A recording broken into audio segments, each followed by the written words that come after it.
We're seeing that same thing replicate itself in the North Bay, a series of fires there burning through Sonoma, Napa, and Solano counties. At this hour, 0% containment. 131,000 acres have burned, 70 homes damaged, 105 buildings destroyed, and the resources are stretched so thin. CAL FIRE just can't keep up and get every house safe, so now people are taking the chance to rescue their own properties into their own hands. NBC Barry's Jodi Hernandez is in Vacaville. And Jodi, necessity really is the mother of invention, and people have been turning into their own firefighting forces out there. They really are. They're getting quite inventive, really being forced into a tough spot. I'm standing on what used to be the home of the former Solano County Administrator. This was home for 28 years. He had to watch it go down in flames without a single firefighter here to help.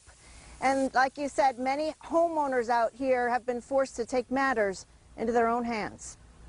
So the flames were 50 feet in the air maybe, and all at once, just the whole thing was just engulfed. Mike Johnson describes how quickly his house of 28 years went up in flames. The fire destroyed his house, his brand new boat, and his treasured antique collection. I thought some of my antique bronze sculptures might survive the fire, but it looks like it's all melted and deformed. Bronze and metal sculptures. But while Johnson realized there was nothing he could do to save his own home, his neighbor's house was just starting to catch fire. The 5 redwood posts that are holding up the front of his property were on fire. So the 71-year-old jumped into action. So I got a 5-gallon bucket and went to his pool and started throwing water on it. Dilso Baltazar is grateful. He lost his barn, a few cars, and his wine cellar, but his house is still standing. He still hasn't seen a single firefighter, though, so he's taking matters into his own hands, using a generator to pump water from his swimming pool to fight the hot spots. Let the homeowner take care of their own property, if you guys cannot.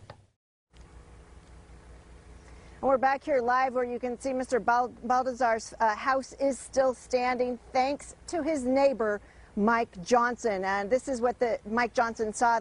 I'm standing again on his property, his neighbor right down there. He saw those flames burning and he ran down there and tried to help the best way he could. Now, he has been unable to salvage really anything from his house here. Again, 28 years. But late today, he did find this little memorabilia. I mentioned he is the former county administrator, and he found this coin that survived. It was in a box. It's all burned, as you could see.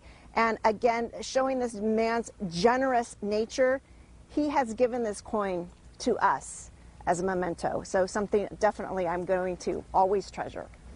Reporting live in Solano County, I'm Jodi Hernandez. Back to you guys. Wow, Jodi, I can see how moved you are by that he gave you that. I know it's so intense when you work out there and you see people lose these things.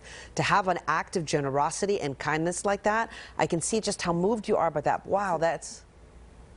Yeah, it really is amazing. You know, this is my home county. I live in Solano County. We've all been on pins and needles over the last 30 hours or so. You know, we were under an evacuation warning ourselves. So, you know, this is the spirit of Solano County, of really the entire Bay Area, when we've, in circumstances like this, to be able to help a neighbor and give one of your last possessions as an act of gratitude. It's just amazing. Yeah, that is an act of humanity for sure. All right. That's just remarkable. Thank you.